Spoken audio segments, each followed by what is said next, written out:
Thanks, Sherry. This afternoon's conference call will be led by Phil Green, Chairman and CEO, and Dan Geddes, Group Executive Vice President and CFO. Before I turn the call over to Phil and Dan, I need to take a moment to address the safe harbor provisions. Some of the remarks made today will constitute forward-looking statements as defined in the Private Securities Litigation Reform Act of 1995 as amended. We intend such statements to be covered by the safe harbor provisions for forward-looking statements contained in the Private Securities Litigation Reform Act of 1995 as amended. Please see the last page of text in this morning's earnings release for additional information about the risk factors associated with these forward-looking statements. If needed, a copy of the release is available on our website or by calling the Investor Relations Department at 210-220-5234. At this time, I'll turn the call over to Phil. Thanks, AB. Good afternoon, everyone, and thanks for joining us. Today, we'll review second quarter 2025 results for CullenFrost, and our Chief Financial Officer, Dan Geddes, will provide additional commentary and guidance before we take your questions. In the second quarter of 2025, CullenFrost earned $155.3 million, or $2.39 a share, and that compared with earnings of $143.8 million, or $2.21 a share reported in the second quarter last year. Our return on average assets and average common equity in the second quarter were 1.22% and 15.64% respectively. And that compares with 1.18% and 17.08% in the same quarter last year. Average deposits in the second quarter were $41.8 billion, an increase of 3.1% over the $40.5 billion in the second quarter last year. Average loans grew to $21.1 billion in the second quarter, an increase of 7.2% compared with $19.7 billion in the second quarter of last year. We continue to see solid results, and it's been driven by the hard work of our Frost bankers and the extension of our organic growth strategy. During the second quarter, we achieved the milestone of opening our 200th location, the Pflugerville Financial Center in the Austin region. At the time that we started this strategy in late 2018, we had around 130 financial centers, which means that we've increased that number by more than 50% since that time. And we continue to identify more locations around the state to extend our value proposition to more customers. At the end of the second quarter, our overall expansion efforts had generated $2.76 billion in deposits, $2.003 billion in loans, and almost 69,000 new households. Looking at year-over-year growth, expansion, average loans, and deposits increased $521 million and $544 million respectively, representing growth of 35% and 25%. The expansion now represents 9.6% of company loans and 6.6% of company deposits using average June month-to-date balances. As we've mentioned, the successes of our earlier expansion locations are now funding the current expansion effort, and we expect the overall effort will be accretive to earnings in 2026. And as I've said many times, this strategy is both durable and scalable. Average consumer deposits make up about 46% of our total deposit base, and we continue to see consistently high organic growth. Checking household growth, which is our bellwether measure of customer growth, increased at what we believe to be an industry-leading rate of 5.4%. Consumer deposits continue to strengthen with 3.7% year-over-year growth. and it's encouraging to see a return to steady checking balance growth after a post-pandemic period where growth was weighted towards CDs. Our consumer real estate loan portfolio, which stands at $3.3 billion in outstandings, has been seeing strong growth from both our second lien home equity products as well as our newer mortgage product. In total, the portfolio grew outstandings by $600 million year over year, which is a 22% growth rate. All in all, this balanced organic growth is only possible because of our success at expanding into some of the most dynamic markets in the country and our unwavering institutional commitment to an excellent customer experience. And that commitment hasn't just been in place the past few years, it's been a key part of our culture for our 157-year history. Looking at our commercial business, average loan balances grew by $817 million, or 4.9% year over year. CRE balances grew by 6.8%, energy balances increased 22%, and C&I balances decreased by about 1%. Second quarter represented an all-time record for calls, following our prior record in Q1 of this year. Year to date, there's been a 7% increase in calls, putting us on track for the strongest year for calls ever. Booked opportunities for the quarter increased 36%, following a strong 90-day weighted pipeline in Q1. Booked opportunities increased for both customers and prospects in both large and core opportunities and across all loan categories. Losses to pricing decreased 28%, while losses to structure continued to increase, reaching the second highest quarter ever for losses due to structure. And I think this represents the level of competition developing in the market.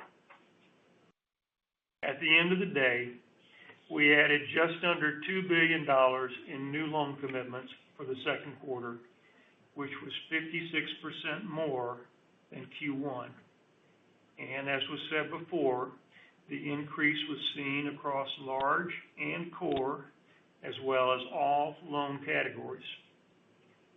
Finally, we recorded 1,060 new commercial relationships in the second quarter, our second highest quarterly total ever, and a 9% increase over the first quarter.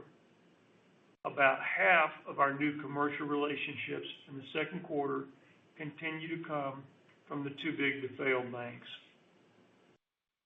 Our overall credit quality remains good by historical standards, with net charge-offs and non-accrual loans both at healthy levels.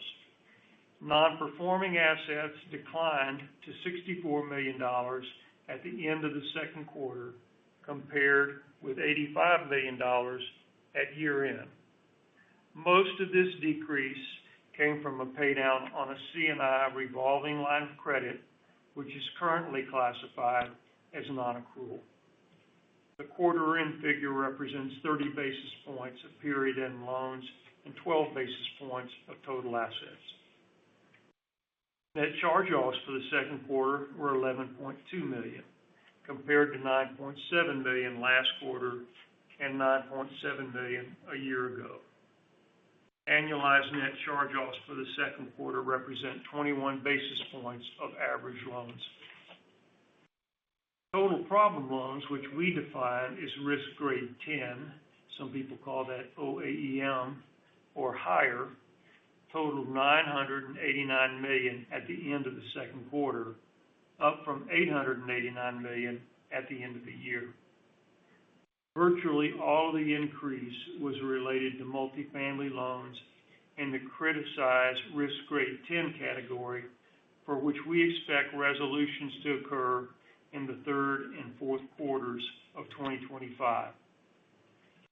With the exception of the risk grade migration that I just mentioned in the multifamily CRE portfolio, which we expected, our overall commercial real estate lending portfolio remains stable with steady operating performance across all asset types and acceptable debt service coverage ratios. Our loan-to-value levels are similar to what we've reported in prior quarters. With that, I'll turn it over to Dan. Thank you, Phil. Let me start off by giving some additional color on our expansion results. As Phil mentioned, we continue to be pleased with the volumes we've been able to achieve. On a year-over-year basis, the expansion represented 37% of total loan growth and 44% of total deposit growth. Looking at calls for the quarter, the Frost commercial bankers and expansion branches represented 17% of total calls, 11% of customer calls, and 28% of prospect calls. For new commercial relationships, 24% of all new commercial relationships were brought in from the expansion, and when looking at just the expansion regions of Houston, Dallas, and Austin, new commercial relationships represented 37% of the total for those combined regions. With regard to book loans in the second quarter, 9.4% of total book loans, or $183 million, were from the expansion, with about 53% of those being core loans. Additionally, loans booked by our bankers at expansion branches this quarter increased 58% on a linked quarter basis. Now moving to second quarter financial performance for the company. Regarding net interest margin, our net interest margin percentage was up 7 basis points to 3.67% from the 3.6% reported last quarter. Our net interest margin percentage was positively impacted primarily by a mix shift from balances held at the Fed into higher yielding loans and securities, both taxable and non-taxable. Looking at our investment portfolio, the total investment portfolio averaged $20.4 billion during the second quarter, up $1 billion from the previous quarter. Investment purchases during the quarter totaled $857 million, consisting of $475 million in agency MBS securities yielding 5.72% and $378 million in municipal securities, which had a taxable equivalent yield of 5.98%. During the quarter, $675 million of treasuries matured yielding 3.06%, and $76 million of municipals rolled off at an average taxable tax equivalent yield of 4.05%. The net unrealized loss on the available for sale portfolio at the end of the quarter was $1.42 billion compared to $1.4 billion reported at the end of the first quarter. The taxable equivalent yield on the total investment portfolio during the quarter was 3.79%. up 16 basis points from the previous quarter. The taxable portfolio averaged $13.8 billion, up approximately $877 million from the prior quarter, and had a yield of 3.48%, up 19 basis points from the prior quarter.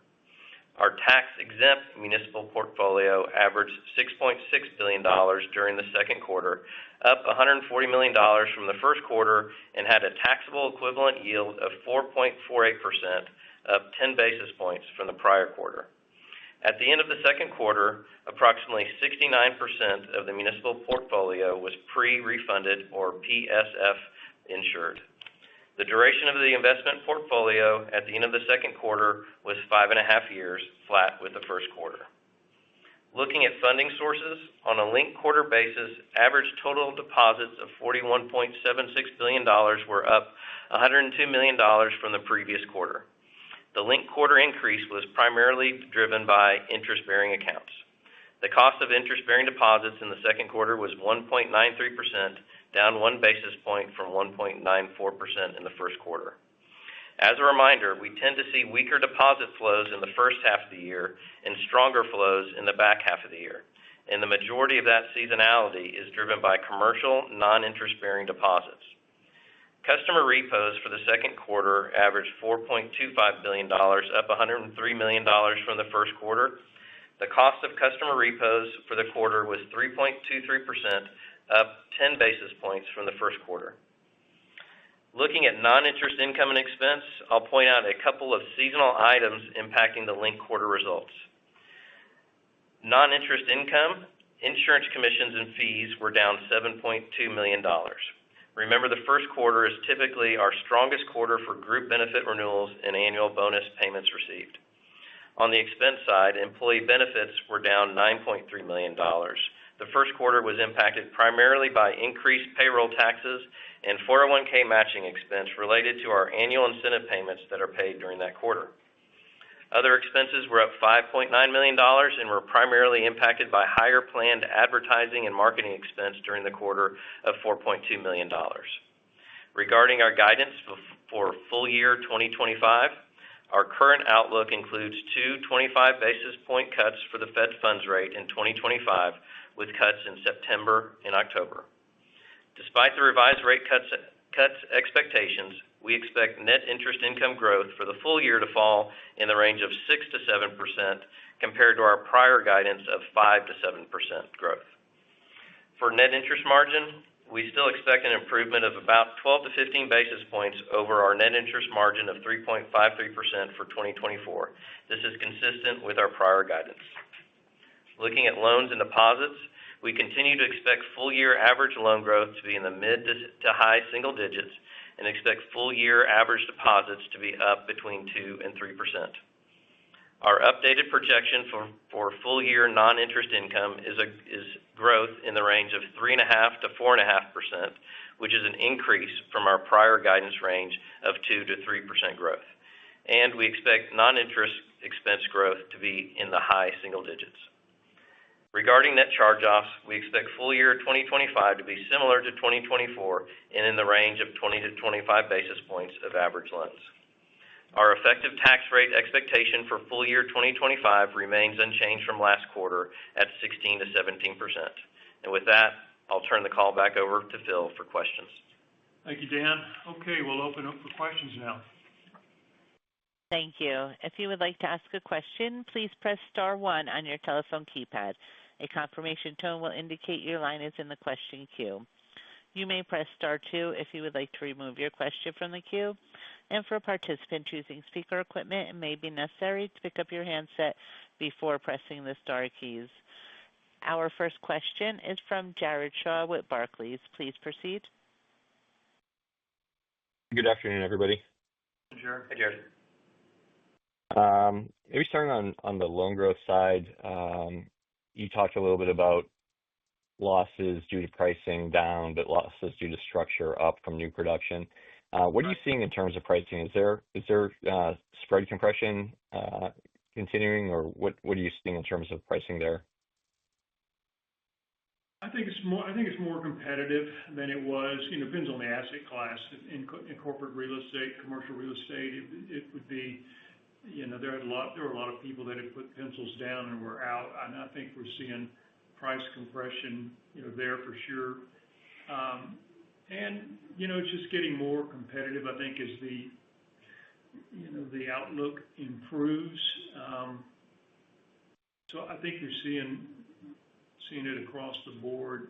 I think the structure is the more important thing to me, though, because that just, to me, represents how aggressive banks are out there, and usually it results, in guarantees, burn-offs, equity levels, those kind of things.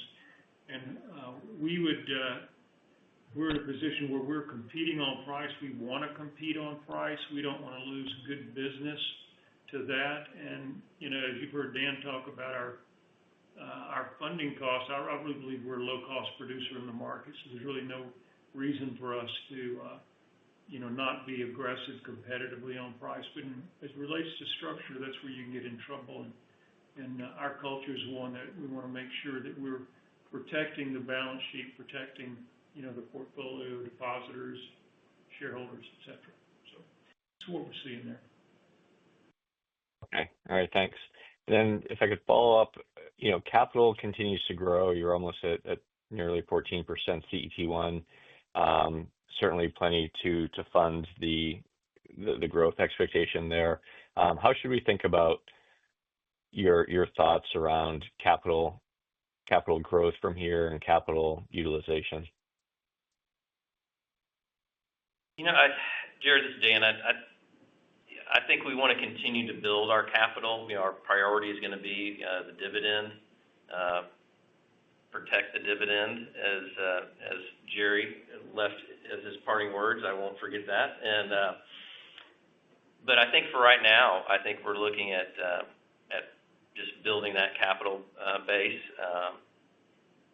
So I think right now, I think that's our focus. We don't have any plans. We certainly have a repurchase program that we could utilize if the opportunity presented itself. But right now the stock price is holding up, and I don't see us at this level utilizing it. I don't know, Phil, if you want to add anything. No, I think you're right. I think our capital focus is number one, dividend is important to protect. I think it's a distinction of our company. I think our shareholders like and expect it. I know this one does. And we've got good growth. I don't think the economy is growing as fast as it will be growing. I think that we're keeping powder dry, and we'll wait on developments. I don't think we're at a point right now where we have to do something dramatic on capital. Okay. When you're looking at capital, are you primarily focusing on TCE growing from here? Is that what you'd like to see higher? Yeah, I think so. I think the risk base, because of our balance sheet, the way it is with so much in low capital cost securities. I mean, I don't really look at. I don't think Dan looks as much at the total capital numbers. It's more those overall ones. Okay. Thanks.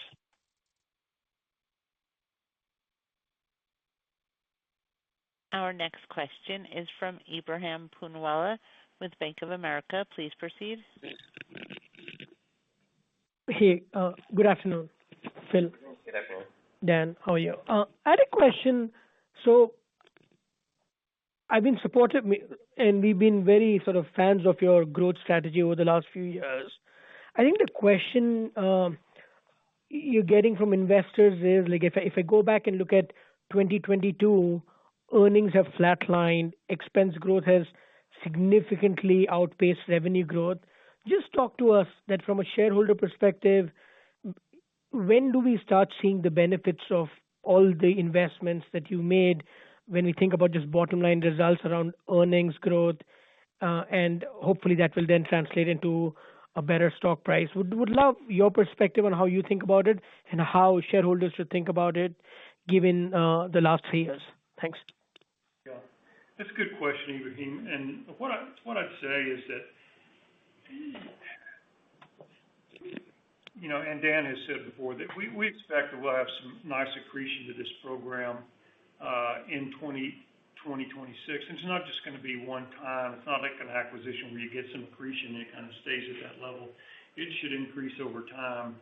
It will increase over time. But what I'd say about expense levels in the last 3 years or so, certainly we've been investing in our expansion effort, and I think to the great benefit of shareholders. But there have been other things too that we've had to deal with. When you look at deposit levels, demand deposits, what interest rates have done, and just pressure on that. So there are factors there. We've been investing in our people, and I think to great effect, our turnover levels are half really what the industry is now. If you look at the investments we've made in technology, we talked about some generational investments we made a couple of years ago. We continue to make investments to keep our company at a very high competitive level. That's really what's happening. It's not just the expansion effort that's going on. And so I think Dan has talked about, we think the rate of growth in expenses will be headed down over time because of some of these investments will really pay off some technical debt in some cases in technology. And just the rate of growth and expenses on expansion, as the expansion effort gets bigger and bigger, the marginal investment is less. So I'm not concerned about seeing returns from this. I think that the numbers that I just reported in my comments, we're over $2 billion in loans now. When I saw that, I mean, it kind of gets your attention. Deposits about $2.7 billion. I think we're going to see, and Dan can talk about the expansion and what we expect there. What I'm hopeful of is that the legacy part of the business, as the economy picks up, and I believe that it is, I think it's poised to really pick up. That's where I think that you get some of the legacy operation operating and moving forward along with the expansion. That's where I think we can see some really nice returns. Ibrahim, I'll just kind of add to that, kind of a little bit of a longer term approach here is when we go back and look at the expansion markets versus our more legacy markets. If I go back into 2018, we had just a 2% market share in Houston and a 2.4% branch share. Now looking back where we are in June of 2024 with, and I'm using June of 24 because that's FDIC data, we have a 2.5% market share and a 4.8% market share, almost 5%. So that's about 50% when you compare branch share to market share. If I look at some of our legacy markets like San Antonio, we have about a 10% branch share, but about a 27% market share. And if I look even at Austin, we have a 5% branch share and a 7.3% market share. So we have, and then Dallas, where we're just getting started and kind of halfway through in 24, we have a 3.6% branch share, and that's up from 1.4 back in 2018, but only a 1% market share. So we have just tremendous room for growth in Houston and Dallas to get to even par on our branch share, which in markets that we've been established in, that we far exceed. So I think there's just this optimism that we can continue to grow deposits, especially if we are entering in a lower interest rate market where deposit growth has typically accelerated for us. Got it. Thanks for that response. And just as a quick follow-up on deposit growth, do you think we are at a point where non-interest bearing or DDA balances should begin to stabilize and we start seeing growth, or is it still unclear whether or not the DDA levels off around this $13 to $14 billion level?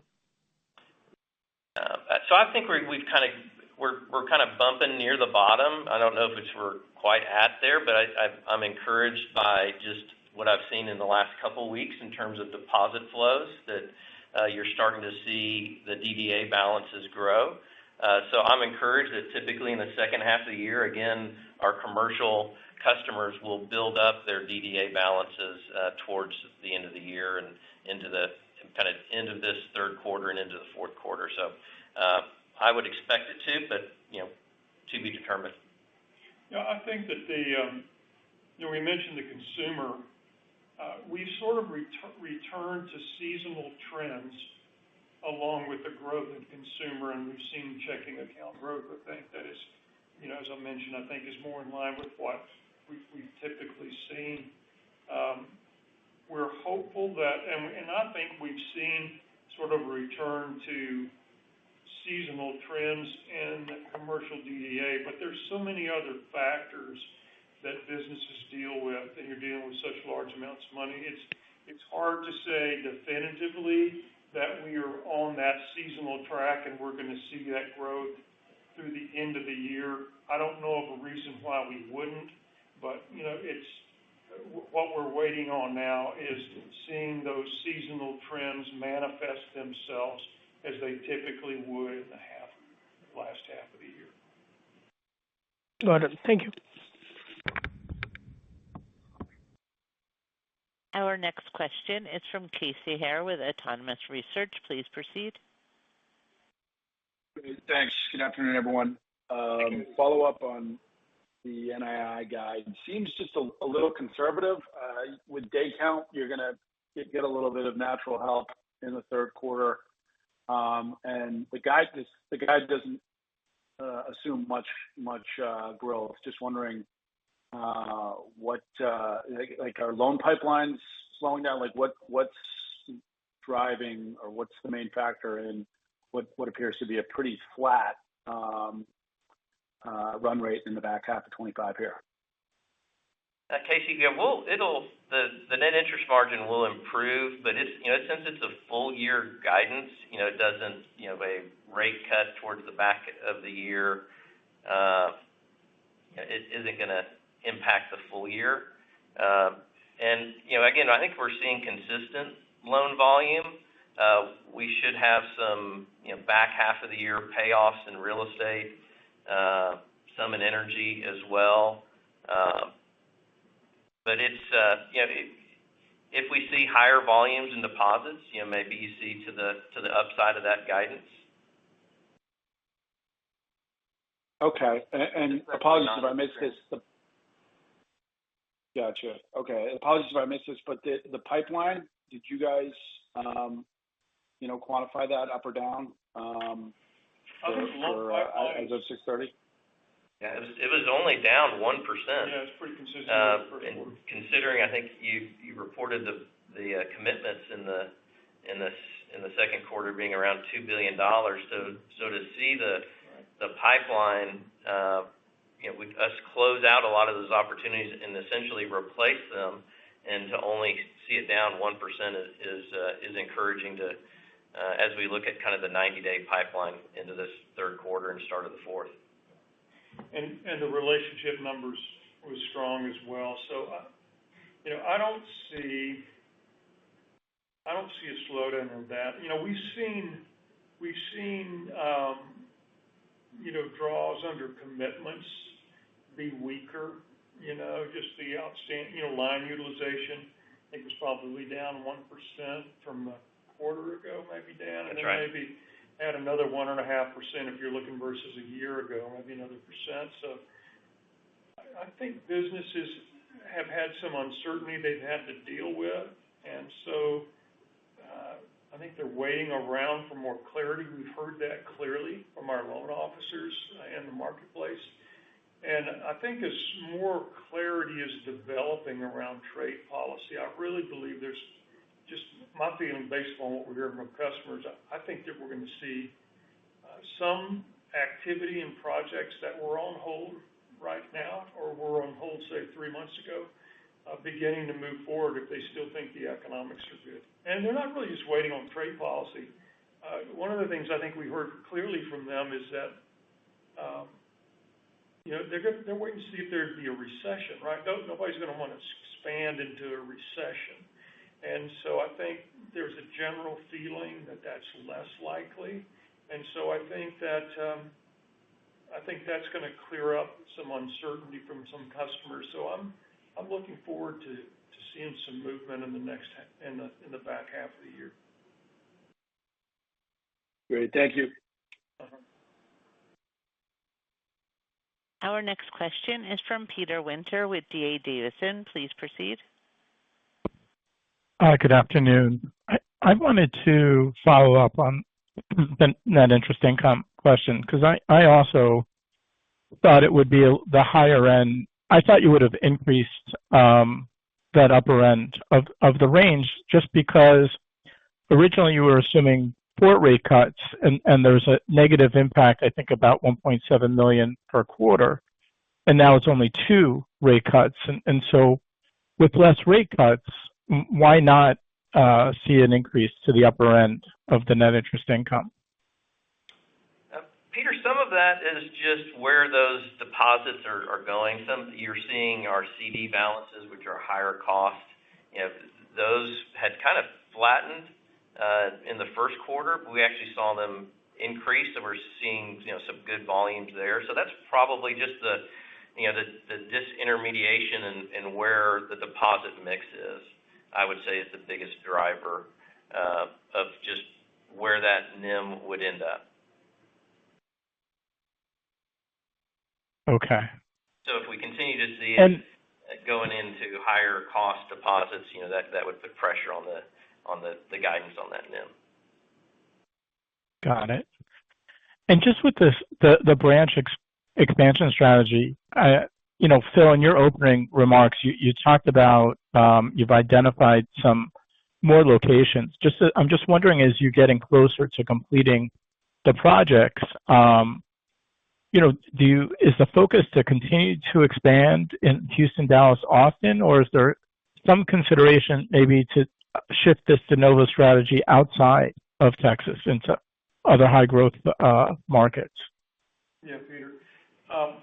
Not outside of Texas. I think the thing that we've been doing is we've been making sure that we've got locations which we have lined up in the pipeline, so that as we're bringing in some of these announced expansions in these markets, like Dallas and Austin, which remain, that we've got the ability to move into other markets without, fighting to find a location and going through the negotiations that go along with that.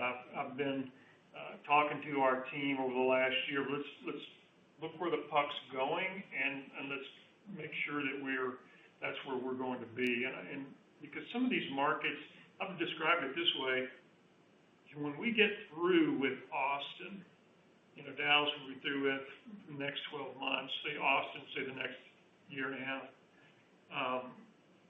That strategy that began in Houston will be 8 years old from the first branch that we opened. Well, Houston's grown a ton in 8 years, and I don't want to say what markets that we're not in that we'd consider, because I don't want to tip my hand. But you look at some of the markets around there; they have had explosive growth, and over that 8-year period. And so I think there's plenty of places that we can go, both in Houston and Dallas, and frankly, probably there's some more in Austin that we can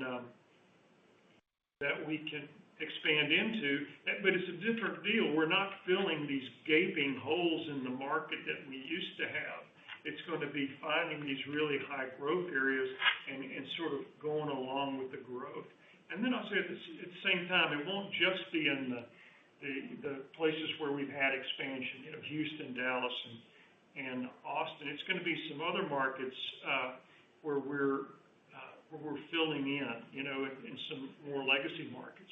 We just opened one in the Fort Worth area that was been blown away by the growth that we've had in the Alliance area. And so, there are plenty of great locations. We've got them lined up. We've acquired many, and these are all in Texas, and we're going to be focused on the best high growth locations that we can identify. And I'm very optimistic about what we're going to be able to do there.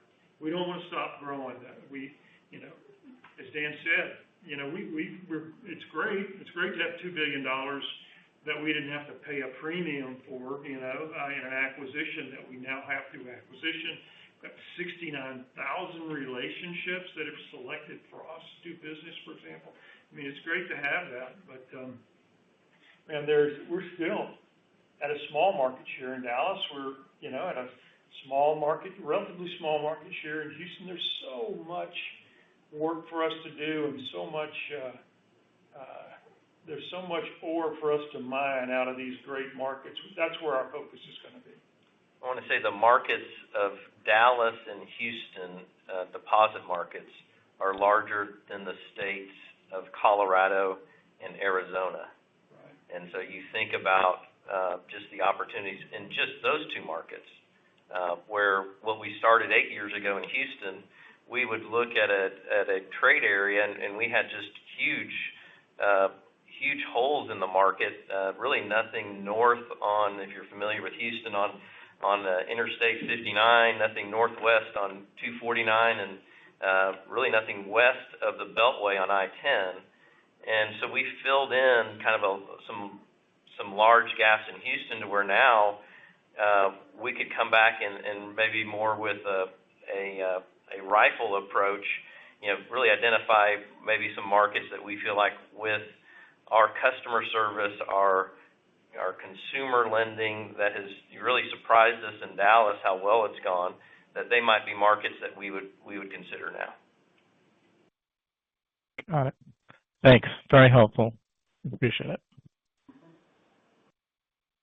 Our next question is from Manan Gosalia with Morgan Stanley. Please proceed. Hi, good afternoon. Hello. Phil, you spoke about lending getting a little bit more competitive. Are you seeing that on the deposit side as well? Given many other banks are talking about C&I loan growth accelerating, are you seeing some pressure on the deposit side as well? I don't think we've seen that to this point. In fact, I'll tell you that there are cases where we might lose a deal. The structure is probably the way that works, but we'll keep the depository relationship. That happens a lot. We really hate to lose a relationship, which we, by the way, define as having the primary deposit account. So we haven't seen that. I think our rates are solid in the marketplace, so it's not really a competitive rate thing. And I think the service proposition that we bring to the table, I mean, you can look at the Greenwich Awards, the J.D. Power Awards. I mean, it's hard, you can't buy that any other place. And so haven't seen that same thing on the deposit side to this point. Got it. And then maybe to get your thoughts on your interest in bank M&A. Clearly, M&A is picking up in Texas. We've seen a few deals announced over the past few weeks. You guys have the currency to do bank M&A. So any thoughts on inorganic growth here? Yeah, you're doing your job to ask the question, and so it's a good question. But and yes, our currency is strong relative to others, but we're not interested in inorganic growth. There's so many reasons around it, but with what we're doing today and the focus that we're able to bring on customer service, the focus on being in the right markets that we choose to be in, hiring the right people to staff and be leaders in these markets. I mean, there's so much clarity there for our company and our staff, and we're not worried about the regulatory aspects. We're not worried about converting old systems. We're not worried about closing old locations and rebranding. There's so much cost associated with it, and I'll go back to one other thing too that I've said before is if you look at the cost we have all in for this organic growth per $1 billion, it's about half what you're seeing paid in the markets for acquisitions. So it's if you're able to pull it off and you've got a value proposition that will sell in the marketplace, an organic strategy, I think, for our shareholders is just so superior, and there's really no need for us to give large pieces of this company that's been heavily curated with regard to brand and customer base and markets, et cetera, to others that might have cobbled together a franchise of sorts.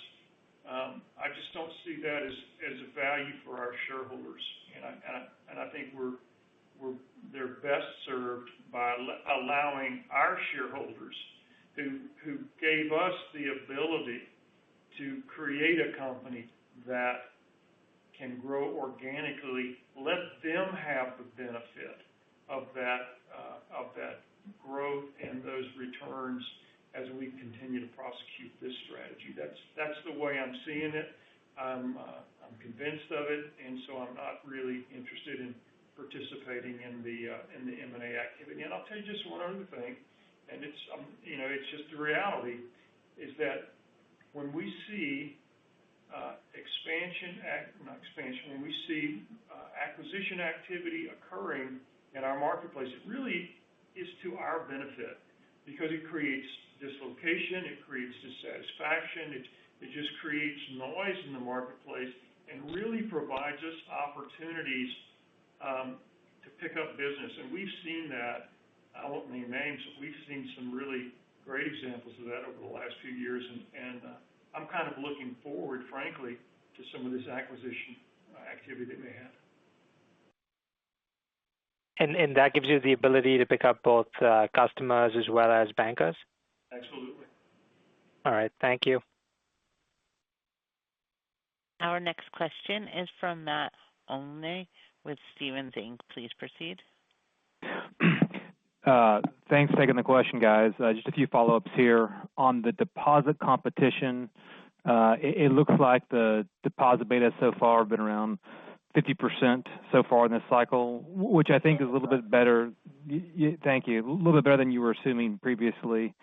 Dan, are you assuming similar betas from here on the remaining Fed cuts in your guidance? Yes, I think you should see as the Fed funds go down that so far we've been able to kind of keep the similar betas. We'll always kind of check the competition, especially likely on that CD, just to make sure that we're offering a fair, a square deal to our customers that's competitive in the marketplace. And again, we have the deposit base to do that. Okay, thanks for the color, Dan. And then as far as the updated guidance on the non-interest income, positive revision there, any more specifics you can provide on the improved outlook versus a few months ago? On the non-interest income, so I think a couple things. One, the stock market's been healthier, and we weren't exactly sure when we issued our guidance, where the market would go. There wasn't a lot of clarity. It seems like we've gotten some tariff clarity, and then the markets responded accordingly. So that's probably one. The others are mainly, I would say, just volume related. When you think about interchange and service charges, that's us growing customers, and so we're continuing to add new customers. Initially, at the beginning of the year, we were looking at some interchange in the back half of the year regulation that we've pushed out. We don't know when that'll be addressed, and so we've kind of taken it out of 2026. And then probably on the only other thing I'll add on the back half of the year is we had a really strong 2024 capital markets, and so far in 25 we're certainly behind in 24. We may have this third quarter. You're seeing some opportunities with some school districts in their bond underwriting. So I would expect third quarter to be a little stronger there, but likely that'll go away in the fourth quarter. So those would be kind of just some things that you could expect. Thank you. Our next question is from Catherine Miller with KBW. Please proceed. Thanks. Good afternoon. Hey, Catherine.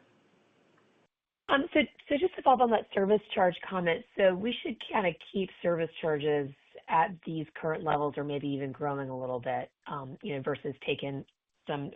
I think we were modeling a little bit of a change from the from the lower interchange, but your point was just basically take that out and continue to grow service charges from here. Is that fair? That's fair. I think what we're seeing is it is truly just a volume. It's not like we're increasing fees on consumers. It's really truly we just have a lot more customers and we're opening up locations and bringing in new accounts. Great. Okay. Perfect. And then I want to follow up on the deposit piece. Where are your new deposits coming in today relative to, where maybe that 129 cost of deposits are today? It's broad based, and I'm looking at kind of some information on just where it's coming in recently, and we've seen it recently, like I'm talking about July. Coming in, broad-based. We're seeing CD growth, but we're also seeing some good DDA growth. So I don't think it's overly weighted one way or the other. But it's kind of more back to seasonal trends that we've had in the past. Got it. But would it be fair to think if we were in a higher for longer environment, so if we did not get cuts, that deposit cost would actually start to come up a little bit from here, just given higher competition? Maybe if you would see, I wouldn't expect it necessarily in the back half of the year, just because typically our commercial customers and our consumer trends are looking like they're returning to seasonal trends where interest on checking and DDA would increase.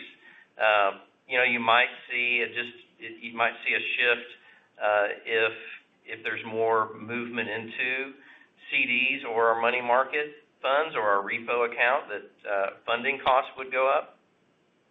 But I don't think materially you'll see it change much. So that would be more of a mix. Yeah. A mix of factors. More of a mix versus its higher cost. We're below market in some way, and we'd have to catch up with the market. Got it. Okay, great. Appreciate that. Thank you. Our next question is from Jon Arfstrom with RBC Capital Markets. Please proceed. Hey, thanks. Good afternoon. Hey, John. Hey, John. Just a few follow-ups here. On lending, where's the competition coming from? Is it too big to fail banks, or is it regionals or community banks, or all of the above? I think it's all the above, although I will say I seem to feel like there's a little bit more pressure coming from smaller, maybe banks a little smaller than us. They're sort of waking up to, having some money, I guess, to go into some of these asset classes. And they typically will be a little bit more aggressive on underwriting. So it seems like I've seen that, but it's really everywhere. Yeah. Okay. Yeah, especially on larger loan opportunities is where we really see the competition. Larger, high quality. There's not a lot of them, and so when they come around, it can get pretty competitive on both pricing and structure. Okay. On the margin and NII outlook and rates, how much does that change without cuts? I'm not necessarily thinking between now and the end of the year. You mentioned that, Dan, but yeah. How impactful is a 25 basis point cut to the margin and NII, just in general? Yeah. So it's for the year impact. It's like you said, it's not going to make a big dent in the full year net interest margin. On one cut, again, it's around that $1.8 million per month, and so you could see if we don't get any cuts for a full year, that I'm going to just kind of give you a range that could be depending on a lot of factors. You could see it bump up for a full year, more in the kind of 2 to 4 basis points. Okay, good. That's helpful. And then I'm just looking at your numbers. You have a 1.2 ROA and a almost 16 ROE. And I think you're saying the 30-year branches are at break even in aggregate. How long does it take for I hate to use the word project, but for the expansion project to reach something like the average returns of your legacy branches, and any guidelines on how much the branch expansion can contribute to earnings over the next year or two? We'll probably hold off until really we give 2026 guidance on just what it would impact on the kind of earnings per share. But I can just kind of talk in generalities. Again, kind of years 1 through 4, you're really kind of in that break even stage of the expansion, and then you start to see in years 5 and beyond really where there's accretion. And so and you have a good point. I think we've got like 14 of our locations in Houston that are now over 5 years. Well, Houston, as we've said, has kind of been paying for the expansions in Dallas and in Austin.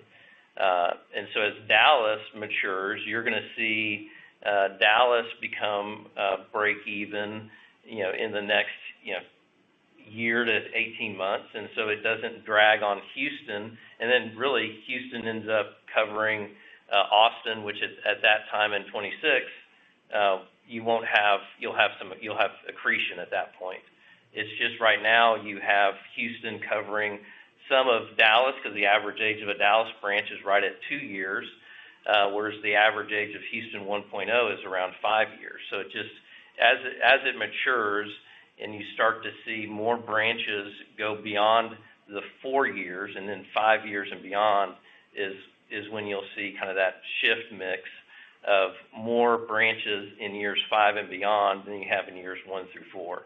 So we're probably, I would say 3 or 4 years to where you're going to see, again, it's just kind of math. If we're building 10 to 12 branches, basically one a month for the last 6 years, well, you're not going to have as many in years 5 through 10, but in another 4 or 5 years, you're going to see more branches in those years 5 through 10.